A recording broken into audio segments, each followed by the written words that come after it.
అరే మామ, గొప్పోళ్ళు ఇల్లు కట్టారు మామ, పెద్ద బిల్డింగు. ఆ బిల్డింగ్లో ఈరోజు మటన్ బిర్యానీ, తాగే వాళ్ళకి బీర్లు. అబ్బో, చిన్న హంగామా లేదు, భలే హంగామా జరుగుతుంది.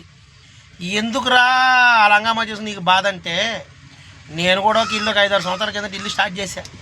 ఇంకా పెయింట్ పని అవ్వలేదు, కిటికీలు అవ్వలేదు, ఆ మూడోదికి వైరింగ్ అవ్వలేదు. 10 సంవత్సరాల నుంచి కడుతుంటే ఒక 5 అంకణాలు ఇల్లు కట్టలేకపోయాం. ఎందుకంటే ఇప్పుడు వాళ్ళు గొప్పవారు కనుక మటన్ బిర్యానీ వండి అసలు తాగే వాళ్ళందరికీ బీర్లు. అంటే నువ్వెందుకు వచ్చేవారు ఎక్కడికి అన్నావు అనుకో, నేనెందుకు వచ్చానంటే మామ, నేను ఆటో తోలుతూ ఉంటాను, కమ్ములు స్టీల్ కమ్ములు అయ్యి తోలుతూ ఉంటాను ఆటోలో. వాళ్ళు ఏం చెప్పారంటే, మా అందరు పని వాళ్ళందరినీ తీసుకొచ్చి రమ్మంటే వచ్చాను. నేను ఆటోలో కూర్చున్నాను మామ. మటన్ బిర్యానీ, రెండోది ఏంటంటే బీర్లు ఫుల్గా తాగినండి బీర్లు అంట. నన్ను పిలిచాడు, అయినా 2 బీర్లు తాగుతామని. 2 బీర్లు అంటే ఇప్పుడు బీర్ రేట్ ఎంత ఉందో తెలియదు. పొద్దున్నే టిఫిన్ తినే దిక్కు లేదు మాకు, మధ్యాహ్నం అన్నం తింటాం లేదో కూడా తెలియదు. ఉదయం టిఫిన్ చేస్తాము, మధ్యాహ్నం అన్నం తింటాం కూడా తెలియదు.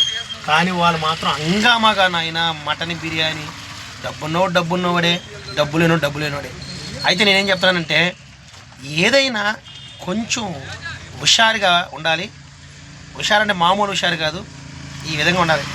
ఆల్రెడీ కనపడుతుంది అనుకుంటా, లైట్ బ్రైట్నెస్ లేదు, ఒక లైట్ వెనక కనపడుతుంది. పెద్ద మెద్ది బాగా కట్టారు. ఉండేవాడు మటన్ బిర్యానీ పెట్టి బీర్లు ఇచ్చి ఎంజాయ్ చేస్తుంటే, ఆటో డ్రైవర్లేమో టిఫిన్ లేక అన్నం లేక, ఏమరా నువ్వు కూడా పోయి అక్కడ చికెన్ బిర్యానీ తినొచ్చు, మటన్ బిర్యానీ తినొచ్చు కదా, మందు తాగొచ్చు కదా అంటే, ఆ గొప్ప వాళ్ళ దగ్గరికి వెళ్ళి భేదంలో మనం ఎక్కడ నిలబడతామని చెప్పేసి వెళ్ళలేకపోయినా మామా చూడు మామ, ఉండేవాడిది ఒక తీరు, లేనివాడిది ఒక తీరు. ఎప్పుడు మామ మన బ్రతుకులు మారేది ఎప్పుడు మామ?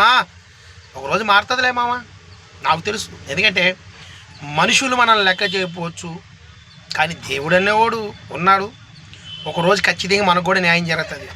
ఈ మటన్ బిర్యానీ దెబ్బ ఈ వీడియో పెడతాను మామ, చూడు ఖచ్చితంగా దగ్గరికి వస్తుంది. చూసి మాత్రం కామెంట్ పెట్టు మామ, కామెంట్ మాత్రం ఖచ్చితంగా పెట్టు.